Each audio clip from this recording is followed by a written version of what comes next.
This video is made possible by Practical Defense Systems, the best online security training at the lowest prices. You can start your security career today online at pdsclasses.com. Check them out.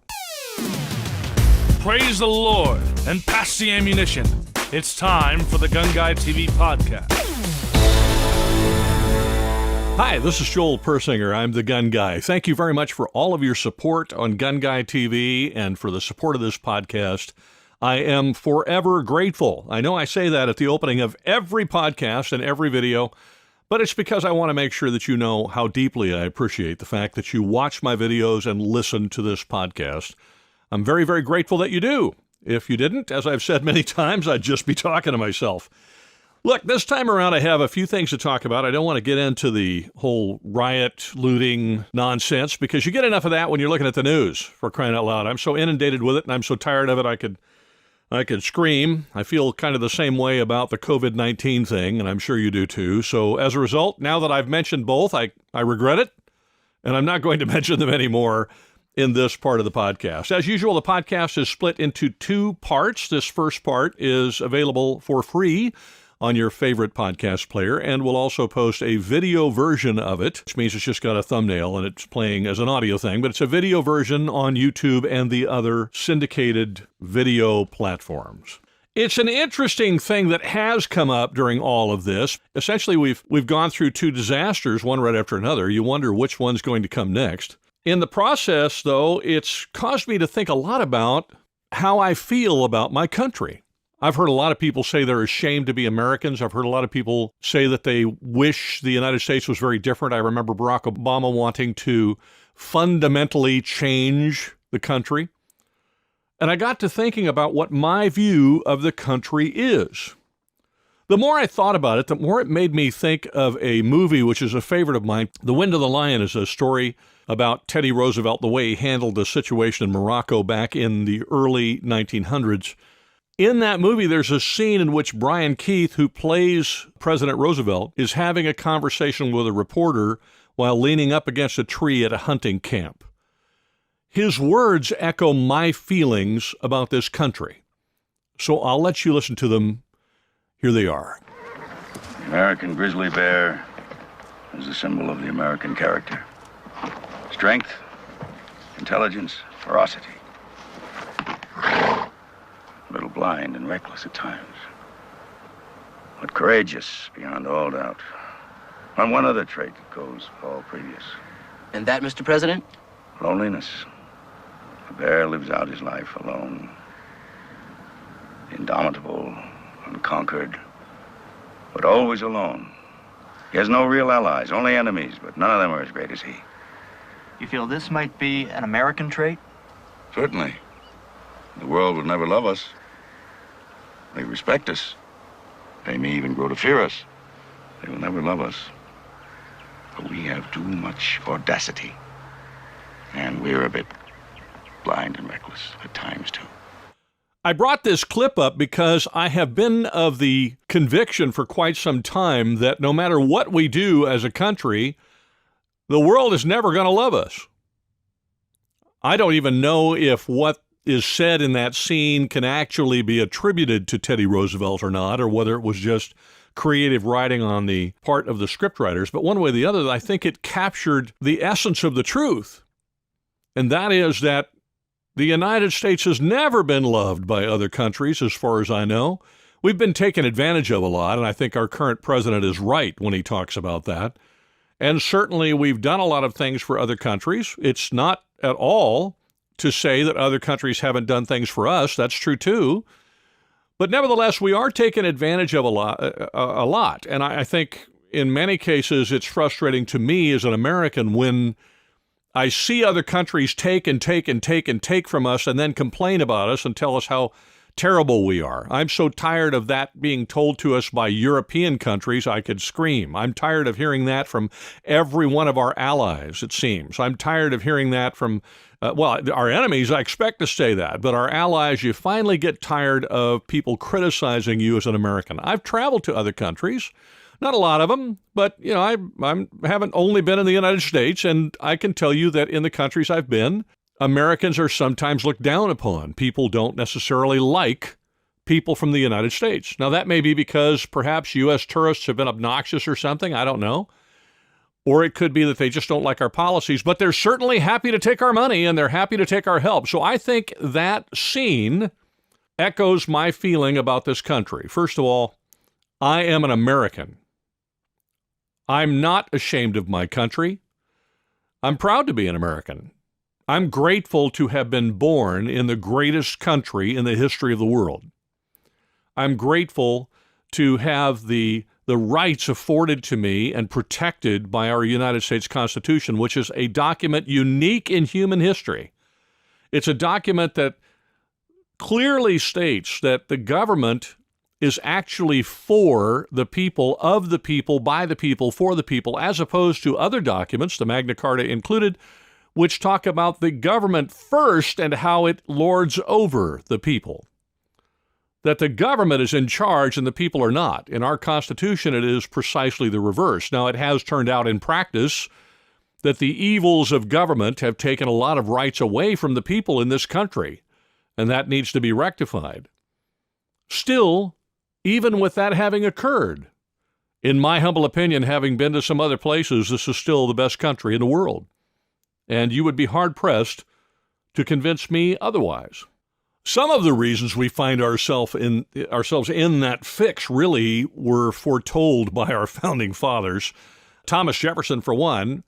I will tell you a little bit more about that in just a minute. If you're listening to this podcast, you're a great supporter of GunGuyTV, and I'm very grateful for everything you do. I urge you to take a look at helping us through Patreon. Patreon is a subscription service where we provide additional content to you that you won't see anywhere else. You're not going to find it here. You're not going to find it free. It's only on Patreon. An example of that is the second half of this podcast. But there also is a video podcast I do twice a month. There are exclusive videos, behind-the-scenes pictures, behind-the-scenes posts, and a lot of other things that I post up there. Advanced looks at some of the things that I'm going to review. I just posted an advanced look at a product I'm going to review yesterday. So I urge you, check it out. Check us out on Patreon and help GunGuyTV survive the chaos. The opinions expressed by the Gun Guy are always right, unless they're wrong. Back to Thomas Jefferson and our founding fathers, it would probably come as no surprise to you that a lot of quotes are attributed to our founding fathers. If you do web searches on them, you'll find entire websites and discussion boards and other things specifically dedicated to that. I'm not entirely sure that all of the things that are attributed to them are actually things they said or wrote, but I did find a few that I found interesting.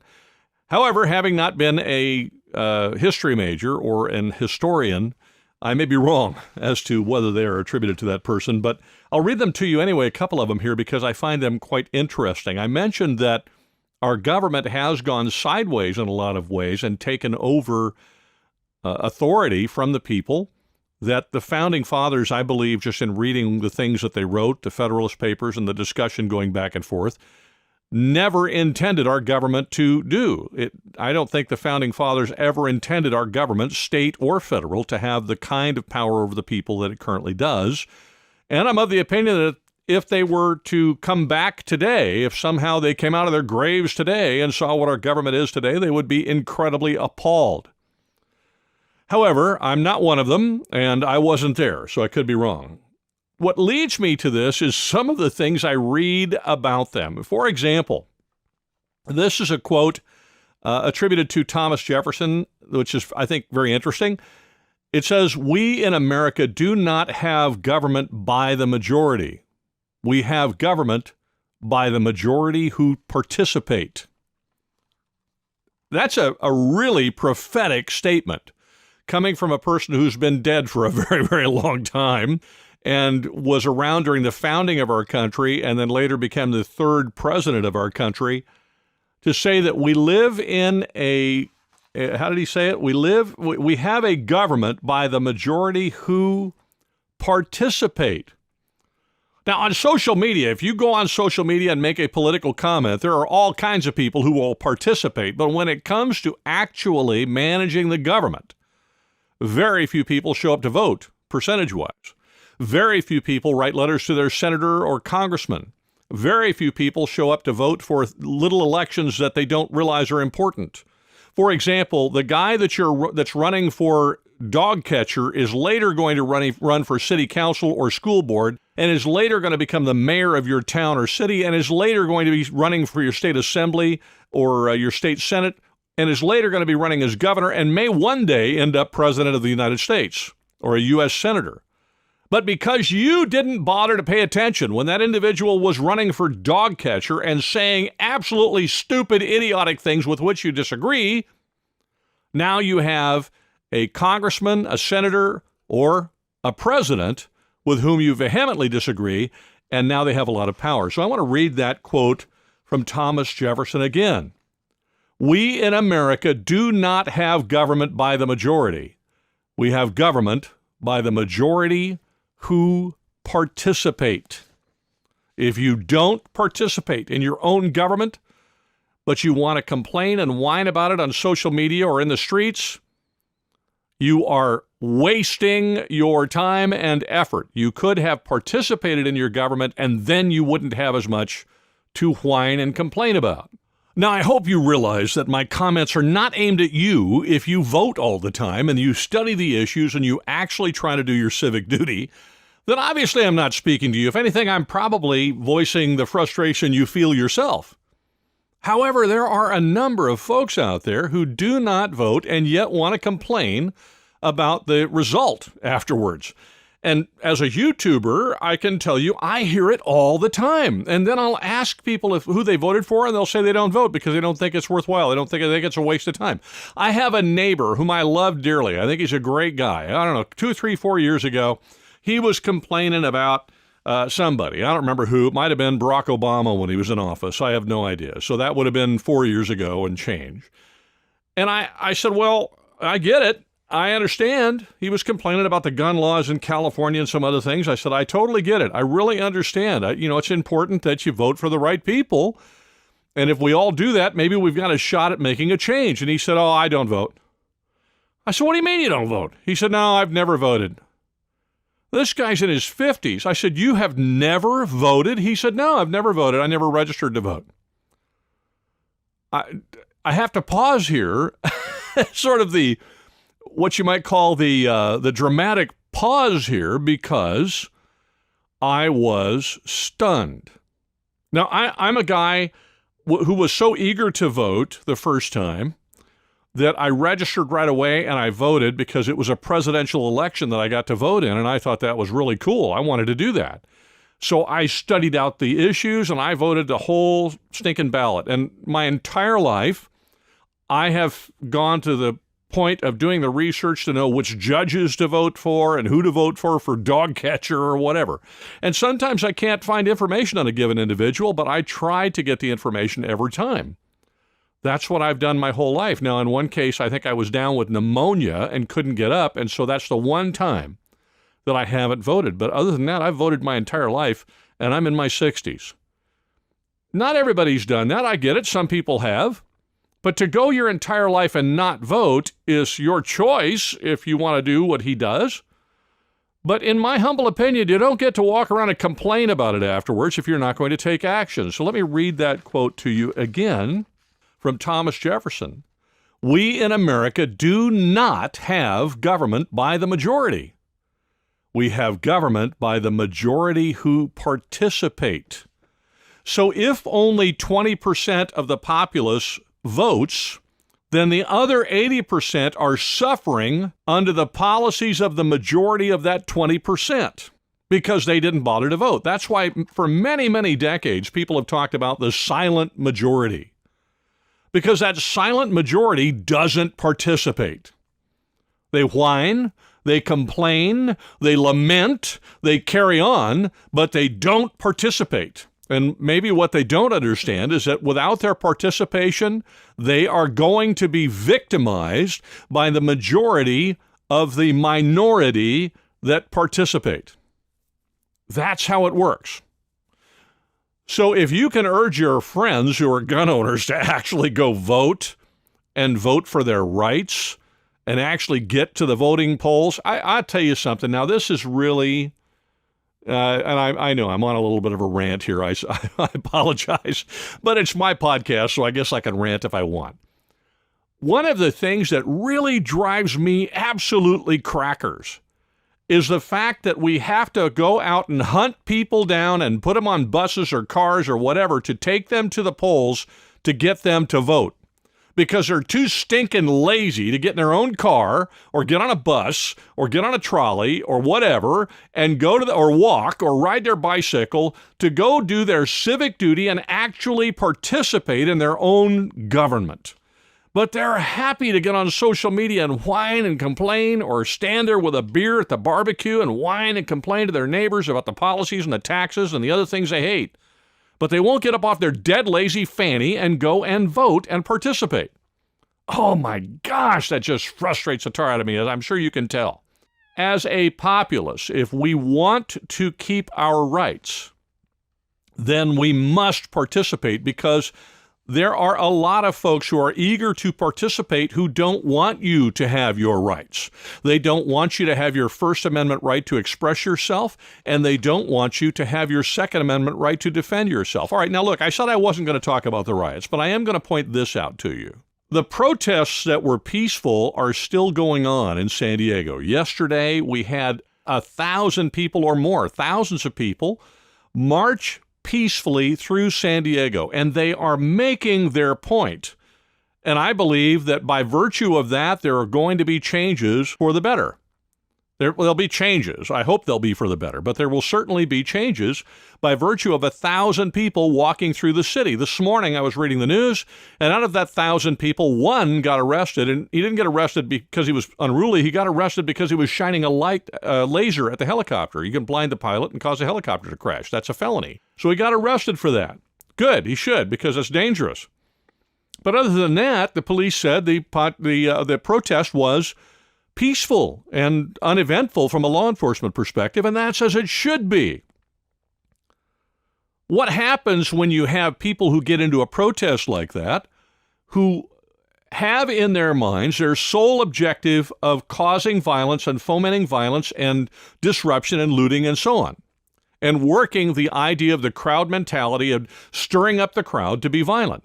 Their goal is not to further express the crowd's thoughts on an issue or make a change or encourage the First Amendment rights of that crowd.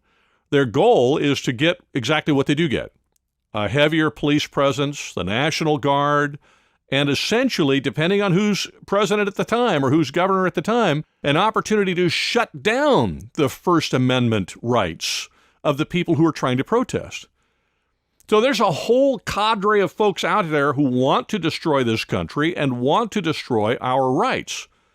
And if we don't participate in our own government, those folks most assuredly will, and they will be the majority who participate.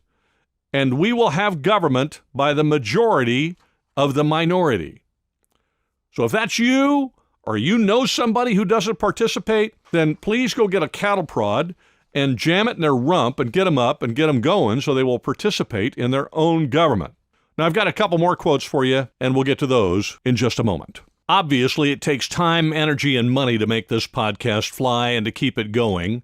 So I'm continually asking for your support, and I know you probably hate that and would like me to shut up, but I'm not gonna, because I gotta pay for all this. So I'm gonna ask you to support me, and I'm gonna give you another option to do it that won't cost you 1 red cent. I'm going to encourage you to use our Amazon link when you make purchases on Amazon. The easiest way to do that is to go to GunGuy.tv.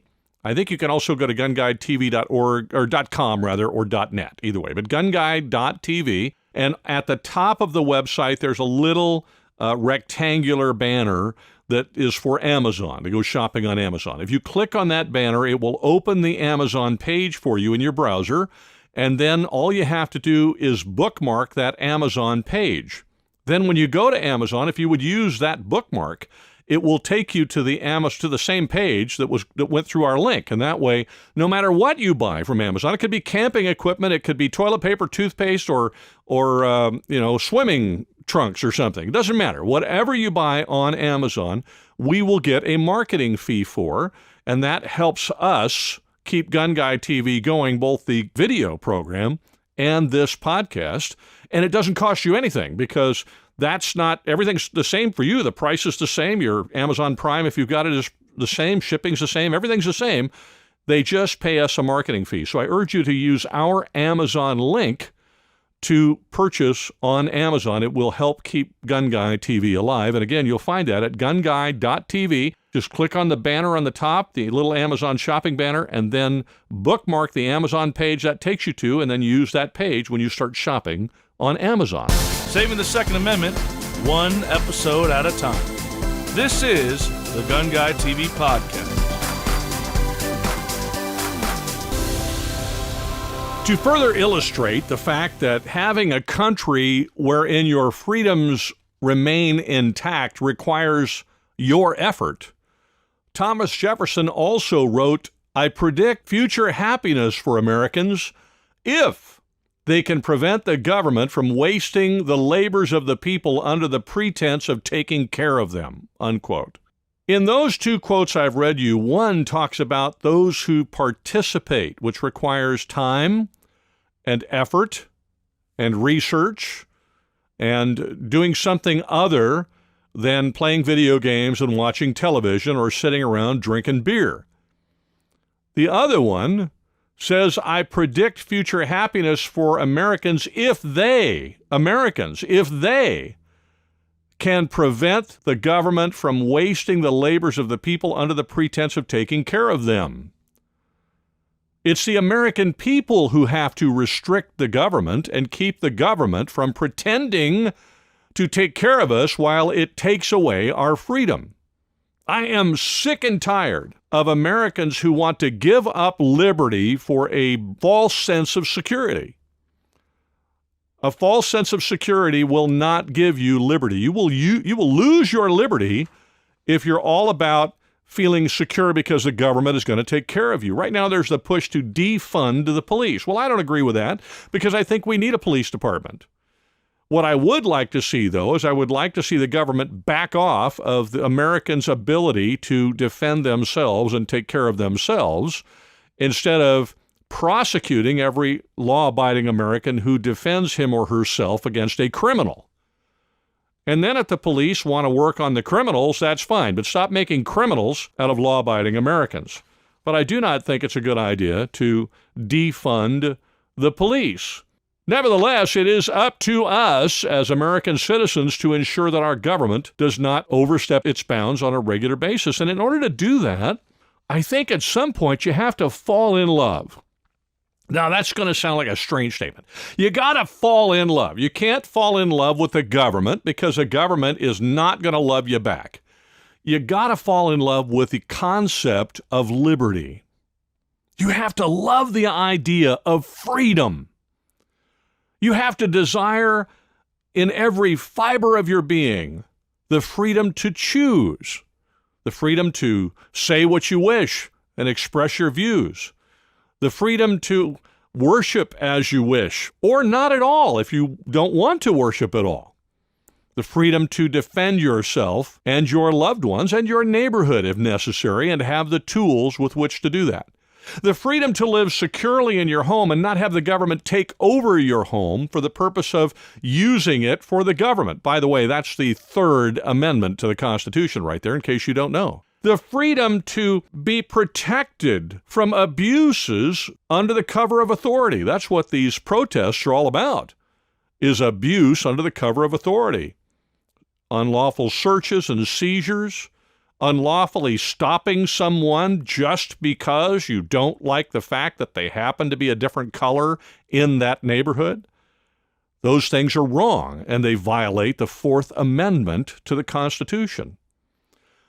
These rights and these protections that defend and protect our liberty are written into the Bill of Rights because our forefathers, like Thomas Jefferson, found them to be vital. They had run away from tyranny, not only from the British government, but from the Church of England, because most of these folks who left and came to this country to get away from them were of a Protestant type of belief, and the Church of England was decidedly Catholic, and it really mistreated them.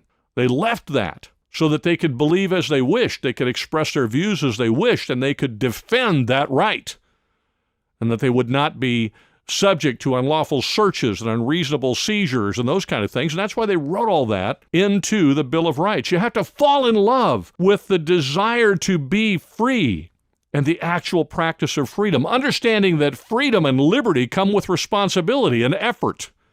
You have to work for it. And when you have it, it requires that you do a little bit more work because other people aren't doing it for you.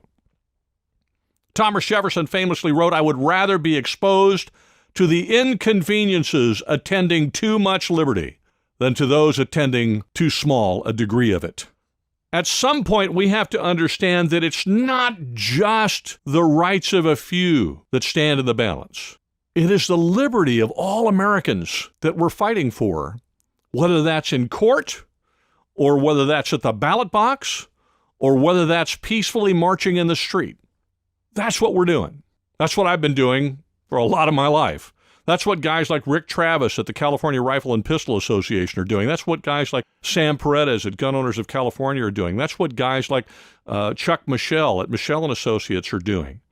That's what guys like Eric at Gun Owners of America are doing, and Jordan at Gun Owners of America, and these great guys who are patriots, who are fighting for your rights. That's what these folks are doing. That's what the folks that you hear on other podcasts and other YouTube channels that talk about the Second Amendment, that's their focus. That's what they care about. In many cases, gun channels like mine are not really gun channels as much as they are Second Amendment and Bill of Rights advocacy channels. So yeah, I'm the gun guy, and I do review guns, and I do those things, sure. But in my heart of hearts, I'm an American. I love this country. I'm not at all ashamed to be the citizen of the United States that I am. I'm not ashamed of the United States at all. I'm proud of my country. Are we perfect? No. We might be a little blind and reckless sometimes, and we have too much audacity, but we're still the greatest country in the earth. And I believe that, heart and soul. We're also the place where you have the most freedom, even though we've lost a lot of it. And we can't give up on fighting for that freedom. So I urge you, get involved. Do not be one of those people who sits back and does nothing but whine and complain. Vote. Write your congressman, write your senator. And I know you're going to send me notes and say, I write them all the time and they never respond. And okay, I get it. I do. I honestly get it. If you live in California, it's an uphill battle. If you live in one of these liberal bastion states, it's an uphill battle, but it's still a battle, and uphill battles have been won many times. Look throughout history. San Juan Hill might be a good example for you, considering I'm talking about Teddy Roosevelt a little earlier there with Brian Keith playing him. Uphill battles can be won, but we cannot shrink away from them. We have to keep charging forward. We have to keep trying, and we have to try to recruit other people as best we can. Now, I'm going to leave you with the last quote here, which again, I was picking on Thomas Jefferson today, so I got a lot of quotes from him, although I was also reading quotes from many other of our forefathers this morning, including our first president, George Washington, who had some great quotes, but he wrote particularly in a different style of English that sometimes you have to really think about, and it doesn't necessarily carry over in an audio podcast. So while some of his quotes are awesome, I didn't use them today because they weren't as plainly written. But this one is from Thomas Jefferson, and here's a quote. "The laws that forbid the carrying of arms are laws of such a nature they disarm only those who are neither inclined nor determined to commit crimes. Such laws make things worse for the assaulted and better for the assailants. They serve rather to encourage than to prevent homicides, for an unarmed man may be attacked with greater confidence than an armed man." If you really think about that, and I really have, it applies on the street. Sure, it applies in the marketplace. Sure, it applies in your car when somebody's trying to carjack your car. Sure, it applies in your home. If somebody's trying to break in or burglarize your home, it applies in your business. If somebody's trying to rob you, it applies all over the place on those one-on-one battles between criminals and law-abiding citizens. But here's where it also applies, and this is where we forget. It also applies with our government. An unarmed people may be attacked with greater confidence than an armed people. An unarmed people may be oppressed with greater confidence than an armed people.